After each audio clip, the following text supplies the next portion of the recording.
Good morning, everyone. It's my great pleasure today to introduce Professor Karin Meissner. Karin Meissner is joining us from Coburg University in Germany. So Karin is a friend with whom I've been collaborating since, 2 decades almost. We were working together when I was a graduate at NIH. We present several workshops together. We got invited by the Society for Neuroscience to the large workshop, and from there it was an opportunity to co-author many papers, a serious work together on different fields. So our career then, I moved to Baltimore, she moved to Coburg. We were very busy with our tenure track and milestones, but it's wonderful that now we both are full professor and again with Calmer to talk about science again, and now we can collaborate. So she's visiting us to explore possibility of introducing the placebo research virtual reality. For the first time, our center, the Placebo Beyond Opinion Center, is collaborating to create accreditation for nurses. So this is the first lecture we offer, and we are very proud of this initiative because we believe that education is the way to promote this line of research, to grow together, and hopefully to empower nurses to bring this knowledge into their daily clinical practice. Let me tell you a little bit about our speaker today. She is director of the Institute of Applied Health Sciences at Coburg University, but also the scientific director for Doctoral Center Analytics for Health, again at the same university as Coburg. Importantly, Karin was doing and is doing pioneering research related to nausea, somatic symptoms, magnitude of placebo responses in medicine, and more recently, also research related to sex difference, placebo response in digital health. So we are very pleased to welcome you today, and we look forward to learning from you, Karin. Thank you. Thank you very much, Luana, for this very nice introduction, and good morning, everyone. I'm very happy to talk to you here today. So before I begin, I have to show these disclosure slides. Read carefully.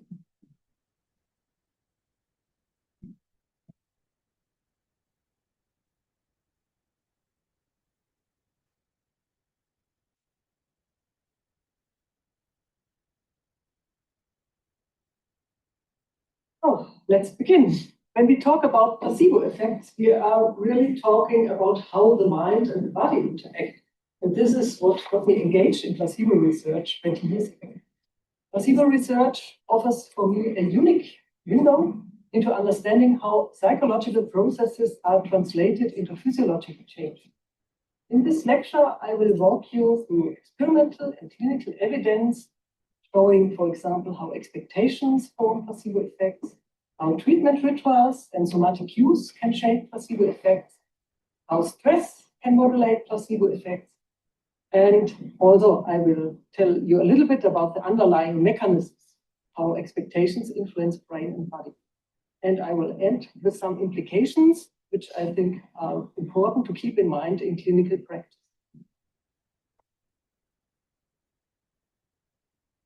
I would like to start with a landmark study conducted by Dr. Blocker and Dr. Benedetti. It is a powerful demonstration of the placebo component of any treatment, here in this case of analgesic treatment. And they did a so-called open versus hidden paradigm in which post-operative patients received the same analgesic medication under two different conditions. In the open condition, patients were fully aware that they were receiving a painkiller, while in the hidden condition, the identical medication was administered via an infusion pump, but without the patient's knowledge. So despite identical pharmacological input, pain relief was significantly stronger and faster in the open condition. The difference between these two conditions represents the placebo component of the analgesic treatment. And this study clearly illustrates that drugs do not work in isolation but depend on factors related to the treatment context. And here we have a nice summary of all the context factors which can influence this therapeutic context, which is a dynamic interplay between external cues, such as verbal suggestions in the clinical encounter, the clinical setting itself, social signals, and the ritual of the procedure. And also internal processes play a role, like expectation formations, emotions, and meaning making. So taken together, these external and internal factors all shape how symptoms like pain or also nausea or itch are experienced. To fully understand the power of placebos, we have to understand how these contextual factors influence the placebo component of treatments and how they interact. And if you now imagine that the medication is actually replaced by a placebo, then we would call this improvement a placebo effect. But please keep in mind that any treatment in the clinics can also have this placebo component, because in the clinics, usually we don't administer pure placebos so far.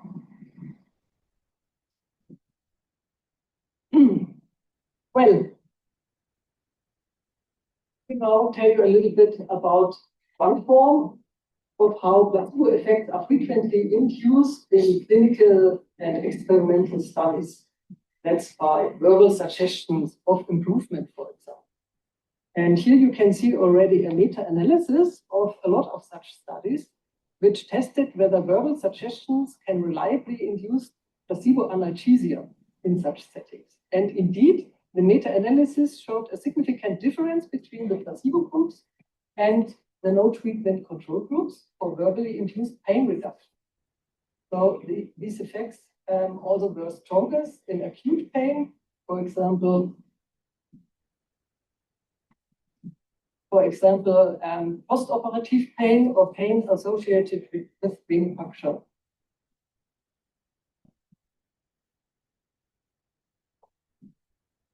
In the same meta-analysis, some of the studies also measured patient expectations. And these analysis confirmed that the verbal suggestions not only were associated with significant pain relief, but also induced expectations of pain relief. And it was very nice to see that these expectation changes in turn could predict the actual reduction in experienced pain. So the patient's expectations mediated the effects of the verbal suggestions on pain.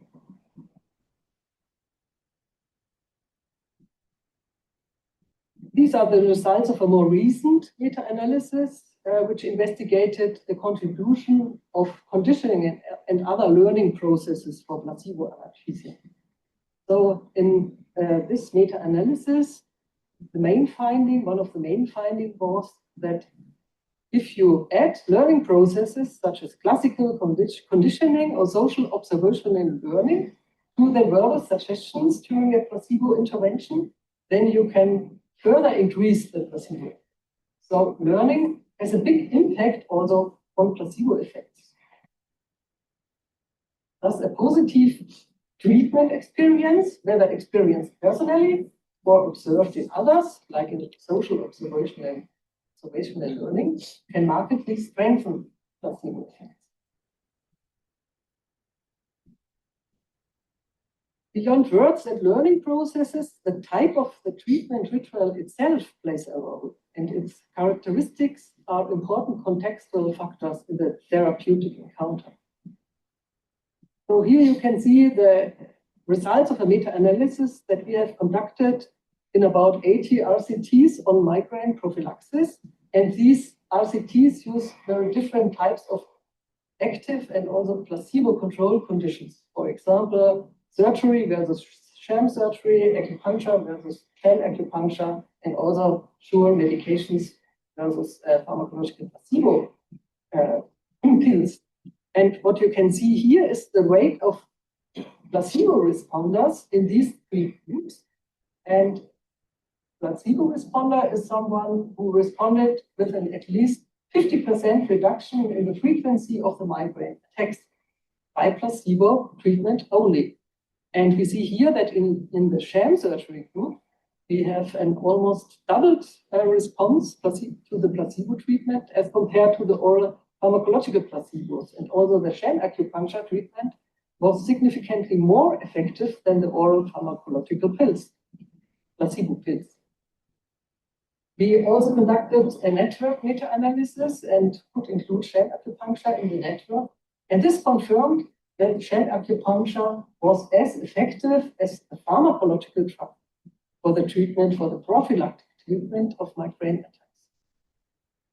So they performed a large representative survey and the large population where they assessed the expectations which were associated with different routes of medication administration. So they asked more than 500 people to rate the expected effectiveness of pain relieving and then also relieving medication. And here are the results. The respondents showed a clear preference for more invasive routes in this case, so for pain relief. So they rated injections to be the most effective ones, followed by oral administration routes and topical creams. Interestingly, this was different for itch, because for itch, the topical creams were rated as the most effective, showing that this is also specific for the symptom, and somehow it shows that the treatment rationale and also the previous experience with other treatments plays here a role. In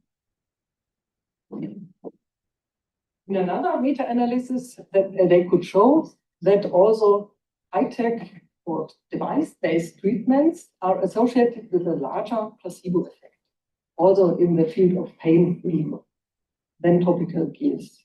So for pain relief, device-based high-tech treatments appear to be more convincing than topical applications, leading to higher expectations and stronger placebo effects. Whether this is true also for digital and, for example, virtual reality applications remains to be investigated.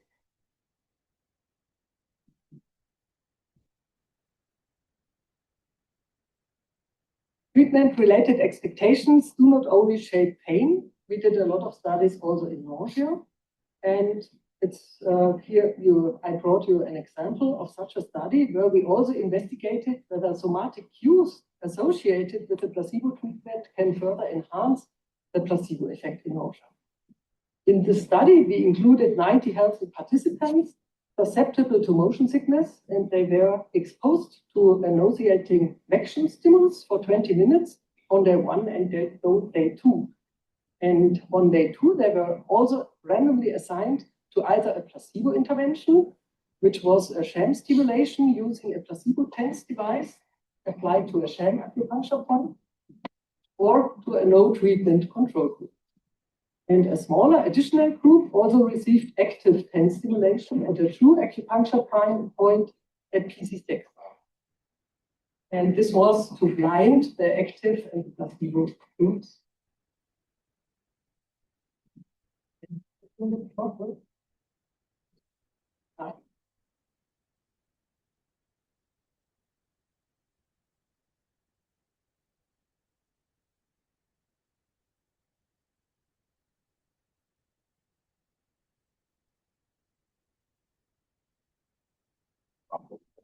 Projected the mics and they can't hear. So hopefully everybody online can hear me better.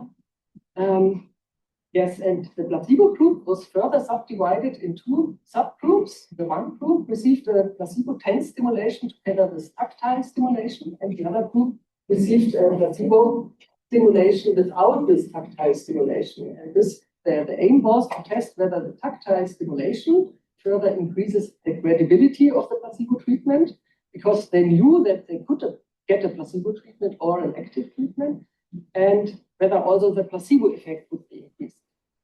Let's take a look at the expectations. So expectation levels were measured before and after the placebo and the intervention or no intervention. And here you can see that on the control day, the expectations remained the same. In the control group, the expectations remained the same on the control day and on the intervention day.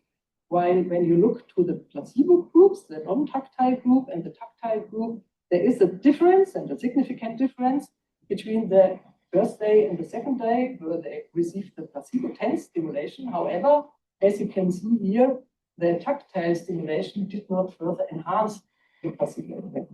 So tactile stimulation had no additional effect. However, we observed a huge placebo effect on that. With regard to expectation. And when we come to the placebo effect, the pattern was just the same. Here you can see during the nausea induction period that the vaccine stimulus indeed induced significant nausea, so moderate nausea on average during 20 minutes of stimulation. And on day 2, they received also the placebo, the tactile one, or the non-tactile one, or the other group received no treatment. And as you can see here, the nausea ratings decreased dramatically in the both placebo groups. And according to the results that I showed you before, which referred to the expectation levels only, here we observe absolutely no difference between the two placebo groups. So according to the same expectation level regarding the tactile stimulation, did not find any difference in the nausea placebo effects. However, does this mean that the sensation had no effect at all? No, that's not true. Which was interesting is that the tingling sensation induced a dramatic increase in credibility of the placebo treatment. So we asked the participants afterwards whether they believed to have become the placebo treatment or the active treatment. And in the tactile placebo group, about 80% said yes, they believed that they received the active treatment, while this was only about 50% in the non-tactile placebo group. And also we asked afterwards whether how much the participant would rate that the treatment had been effective. And here we also saw a significant difference between the two placebo groups, meaning that the tactile stimulation increased the perceived effectiveness of the treatment. So here we can see that although the placebo effects on nausea did not get affected, the subjective effectiveness was rated as stronger for the tactile placebo. So it could be shaped by sensory cues. And if you keep in mind the results that I showed you further, previously, that positive treatment experience may play a role for subsequent placebo effect, then we can well imagine that the tactile placebo, if you apply it for several times, the placebo effect might get stronger.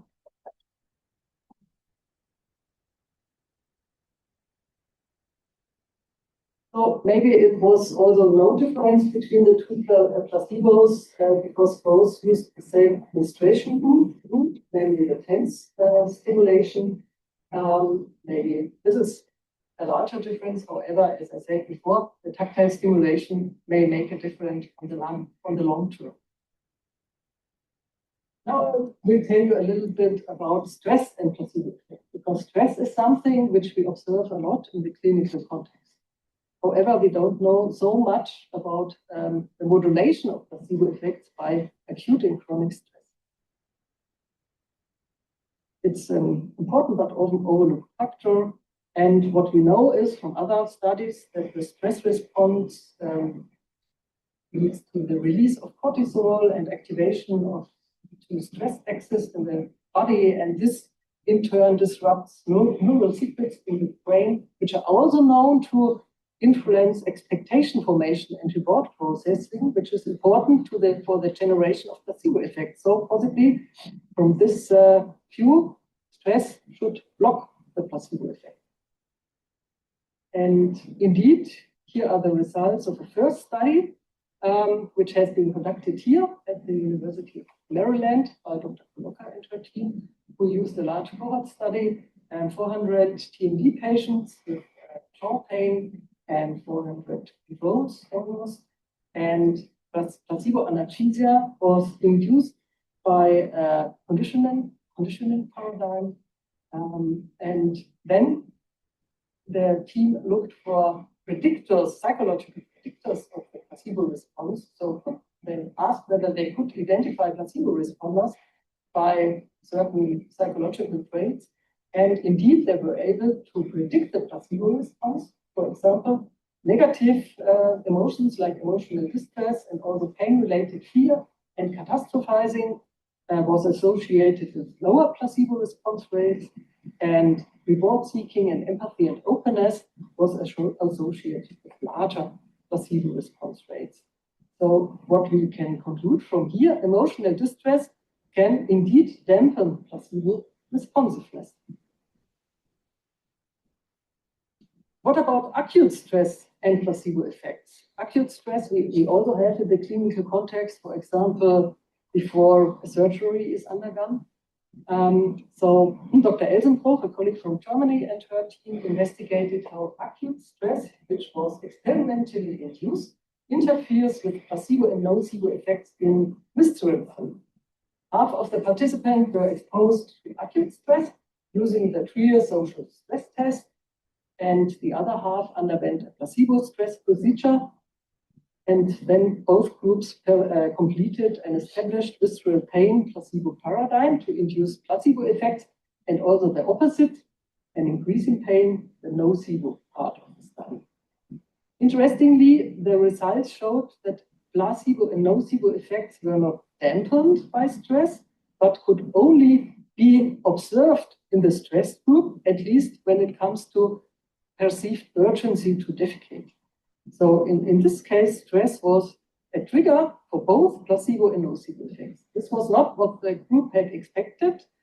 And the primary outcome of the study was also not urgency to defecate, but visceral pain.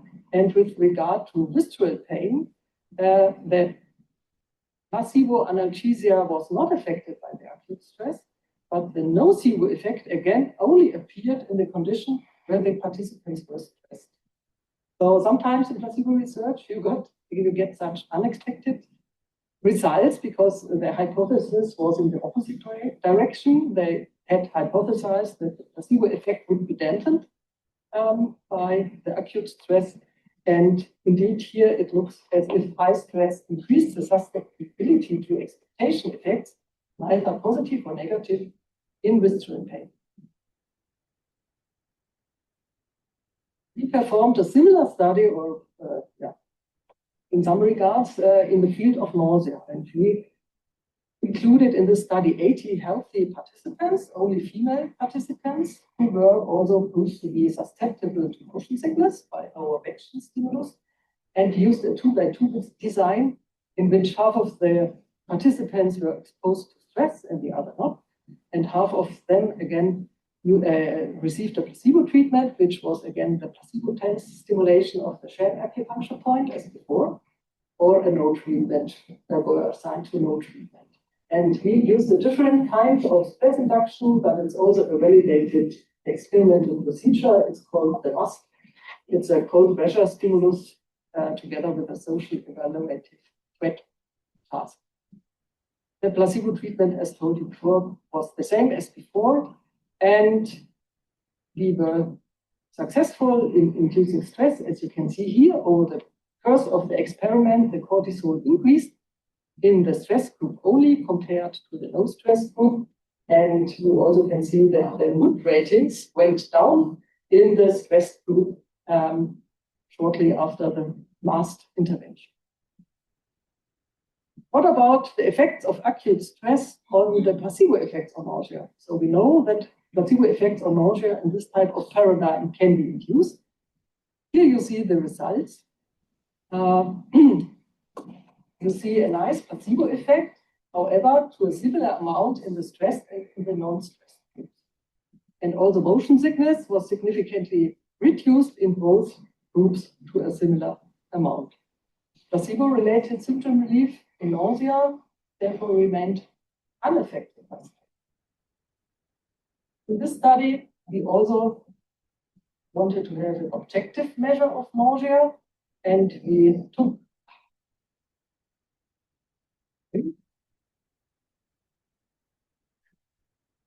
and we measured the so-called electrogastrogram. You put 3 electrodes above the skin of the stomach, and you can measure the gastric neuroelectrical activity and also the gastric slow wave, which has a frequency of 3 times per minute, which reflects the contractile activity of the stomach. And from this measure, you can compute the so-called normal to Tuckey ratio, which is a measure for irregular rhythms at the level of the stomach. And here you can see that in the no stress group, this measure improved, so it got more normal in the non-stress participants. However, in the stressed participants, there was no placebo effect on the gastric level. So in this part, in this study, at the gastric level, we observe a different pattern than at the subjective symptom level, which shows that the cognitive and the autonomic pathways in placebo effects can sometimes be very separate. And also it suggests that the placebo effect on a subjective level was not dependent on the changes at the level of the stomach. However, here the stress interfered somehow with the placebo effect at the level of the gastric activity.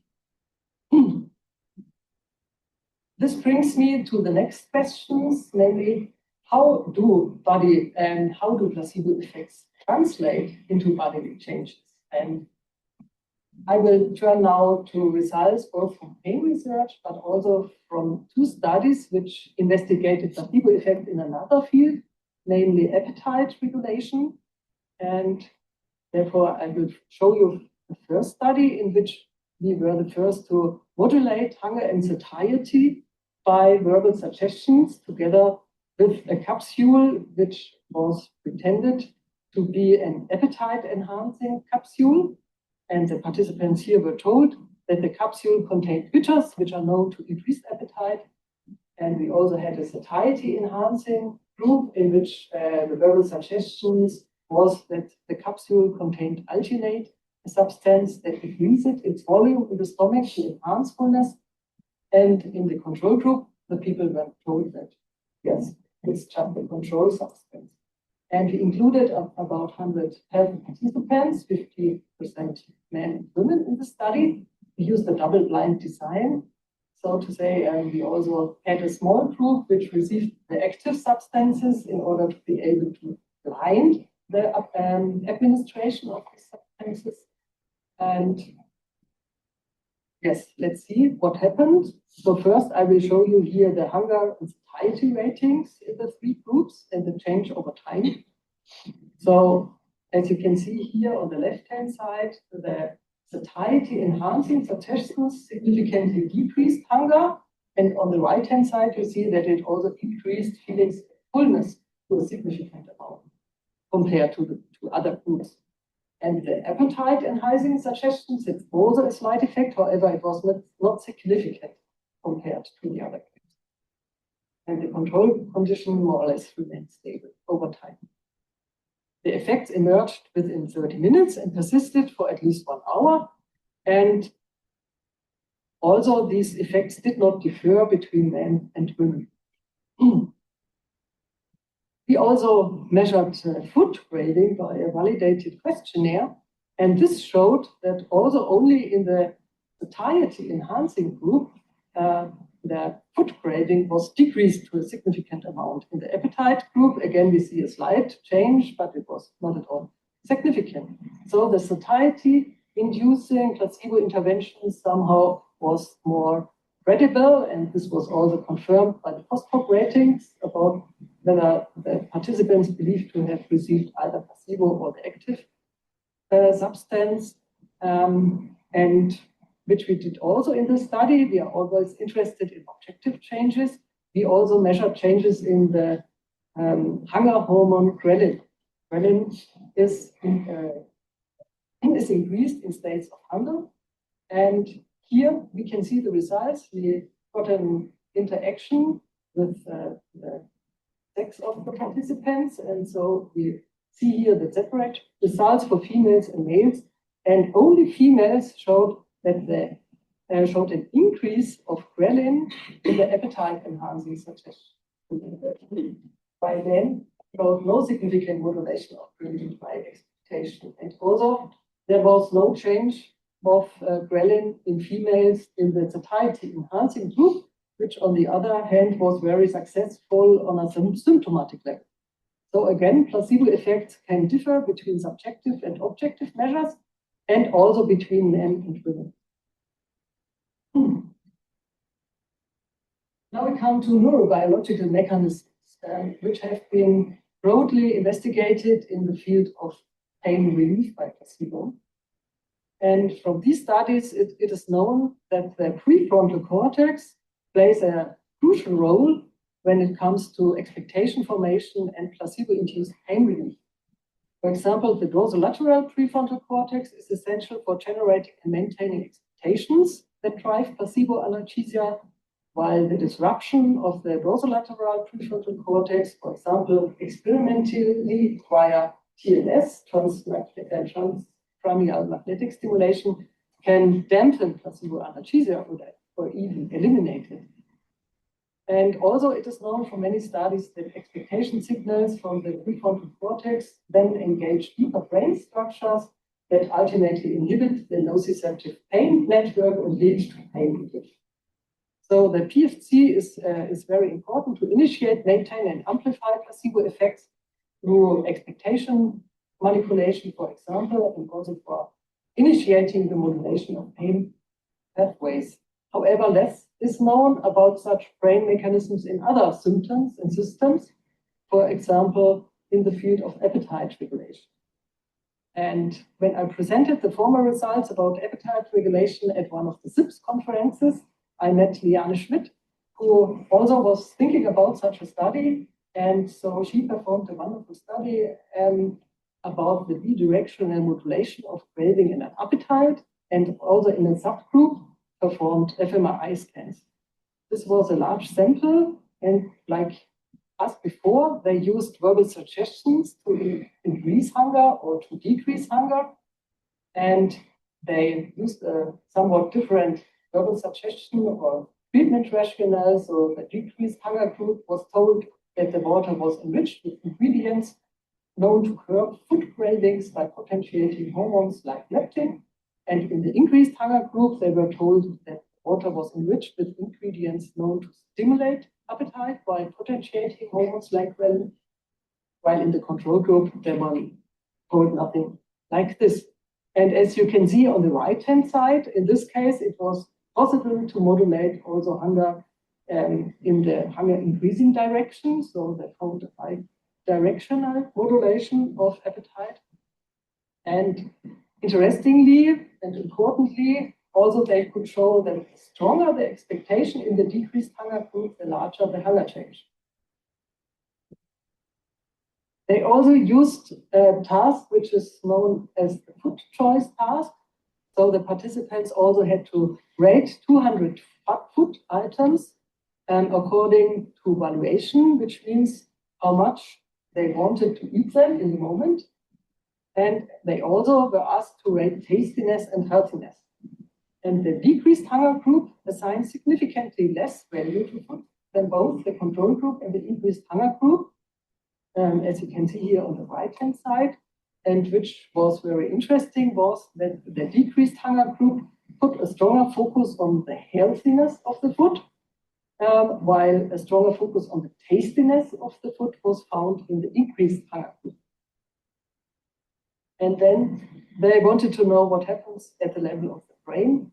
And they did fMRI testing in a subgroup of these participants. And interestingly, again, the prefrontal cortex was involved in expectation generation, because the more the participants expected the water to decrease the hunger, the more the medial prefrontal cortex was activated at the time of the food choice task.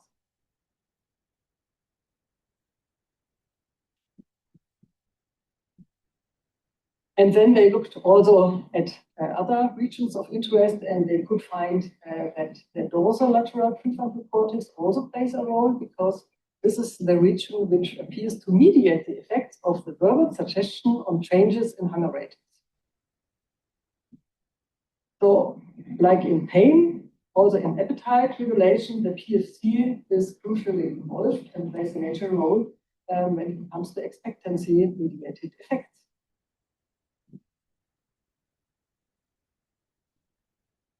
So let's turn from the brain again to the body.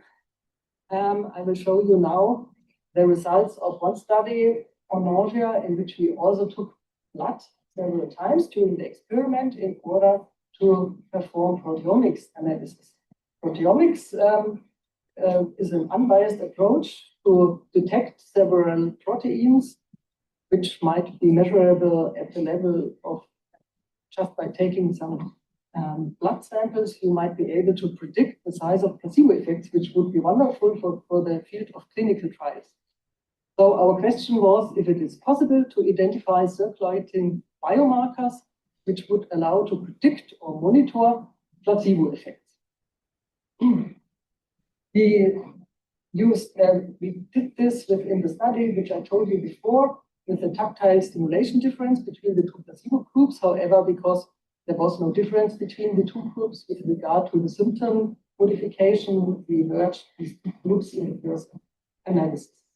And here you can see the results. So we could identify 711 proteins in the peripheral blood, and 75 of them differentially regulated. So there was a difference between the placebo and the no treatment group at the level of the regulation of these proteins. And we then wanted to know more about the biological processes in which these proteins are involved. And we could identify several clusters like the acute phase response, complement activation, or also oxidative stress pathways. And one of the major findings, and I can't go too much into detail here, that the placebo treatment appeared to reduce low-grade inflammatory processes, which are induced by external stressors, which is known. So the nausea stimulus may have induced a low-grade inflammatory defense response, which then was dampened by the placebo intervention.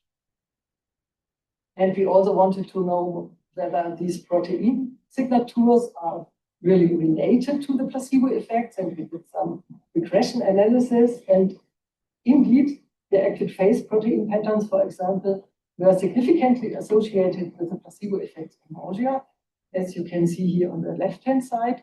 Only in the placebo group. In the control group, the association was not significant.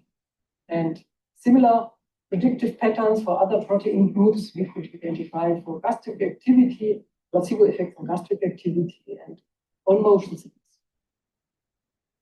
We then went one step further and wanted to know whether specific protein patterns could also predict placebo responders, because this would be very helpful within clinical trials if you could, as I said before, take just a small amount of blood and then could predict, oh, this will be a placebo responder and this not, and this would simplify all of our clinical research approaches. And what you can see here, indeed, our machine learning approach could differentiate between placebo responders and non-responders just by protein patterns. And one of our most prominent hits, interestingly, were proteins that were strongly related to social bonding and regulation of grooming behavior, like glucoxin-1 or reelin. So, these results suggest that placebo responsiveness can possibly be measured by biological substances circulating in the blood during a placebo response. However, much more research has to be done here.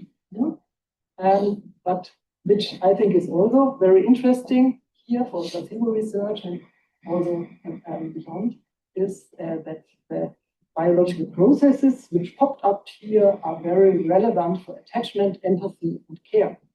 And there is a prominent hypothesis in the placebo literature that the placebo effect has its evolutionary roots in such empathetic behavior, social interactions. And this is one of the first biological evidence for this hypothesis. Well, which implications might the results have for clinical practice? Taken together, the findings show that placebo effects are multi-level psychobiological processes operating across brain, body, and social contexts.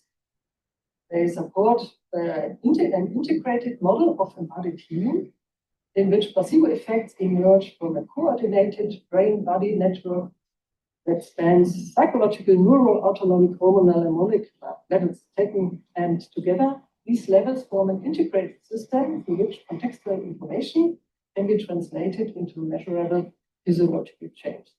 So when we treat a patient, it's not only the pharmacological substance in the treatment that contributes to healing, but all these contextual factors, internal and external, contribute to the healing process. So let me summarize some of the take-home messages of this lecture. We can view the therapeutic ritual as medicine because the way a treatment is framed, delivered, and experienced is itself a potent active ingredient. Verbal suggestions and learning mechanisms can support healing and improve clinical outcomes in various conditions without changing the medication itself. Stress reduction also plays a role. It's a frequent issue in the clinical context, and acute and chronic stress appear to dampen placebo effects. Therefore, it's important also from this point of view to enhance the placebo component of medical interventions by inducing, for example, stress-relieving interventions, or to use the power of verbal suggestions, for example, and therapeutic rituals to reduce stress. And finally, expectation has to be viewed as a biological force, because expectation, as I hopefully have shown you before, is a neurobiological event that triggers measurable cascades in the brain and also in the autonomic, endocrine, and immune systems. I would like to thank you for your attention, and now I'm open for questions. Thank you very much. Well, thank you very much for all of you who are online. And we invite you to attend our next lecture that will be in February. And again, will be sponsored by the Placebo Beyond Opinion Center and our Educational Credit Institute for accreditation. If you wish to add any words.